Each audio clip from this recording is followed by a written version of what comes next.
धूमावती देवी महाविद्याओं में 7वें स्थान पर परिगणित है।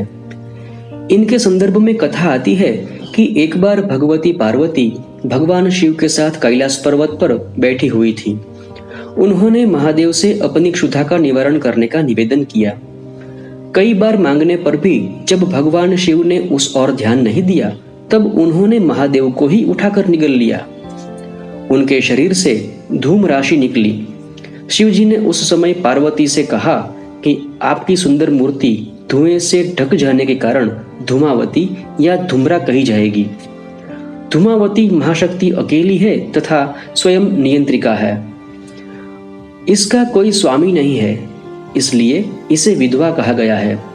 दुर्गा सप्तशती के अनुसार इन्होंने ही प्रतिज्ञा की थी कि जो मुझे युद्ध में जीत लेगा तथा मेरा गर्व दूर कर देगा, वही मेरा पति होगा।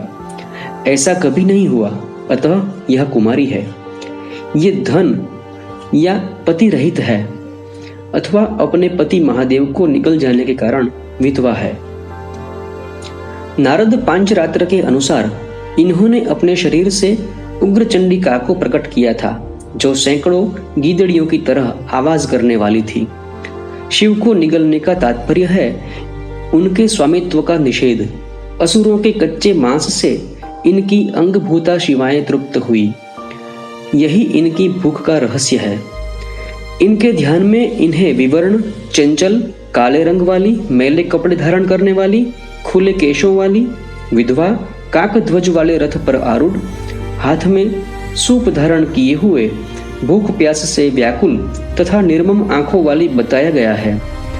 स्वतंत्र तंत्र के अनुसार सती ने जब दक्ष यज्ञ में योगाग्नि के द्वारा अपने आप को भस्म कर दिया, तब उस समय जो धुआं उत्पन्न हुआ उससे धूमावती विग्रह का प्रागट्य हुआ था। धूमावती की उपासना विपत्तिनाश, रोग निवारण, युद्ध जय, उच्चाटन तथा मारण आदि के लिए की जाती है। शाक्त प्रमोद में कहा गया है कि इनके उपासक पर दुष्टाभिचार का प्रभाव नहीं पड़ता है।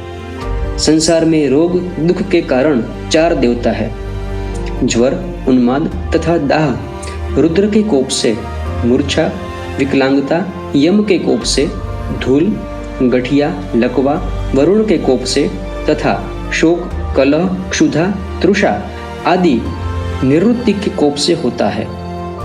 शतपथ ब्राह्मण के अनुसार धूमावती और नैऋत्ति एक है। यह लक्ष्मी की ज्येष्ठा है, अतः ज्येष्ठा नक्षत्र में उत्पन्न व्यक्ति जीवन भर दुख भोगता है।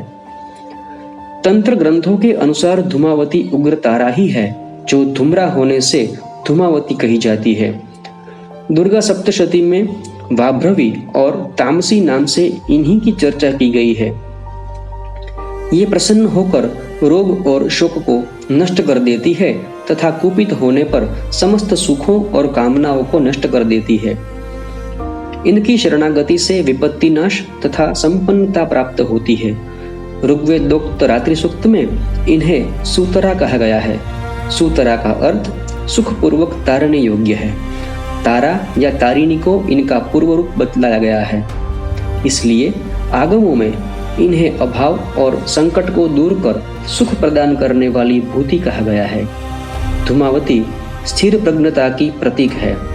इनका काकध्वज वासनाग्रस्त मन है, जो निरंतर अतृप्त रहता है। जीव की दीनावस्था, भूख, प्यास, कलह, दरिद्रता आदि इसकी क्रियाएं हैं। अर्थात वेद की शब्दावली में धूमावती कद्रु है, जो वृत्रासुर आदि को पैदा करती है।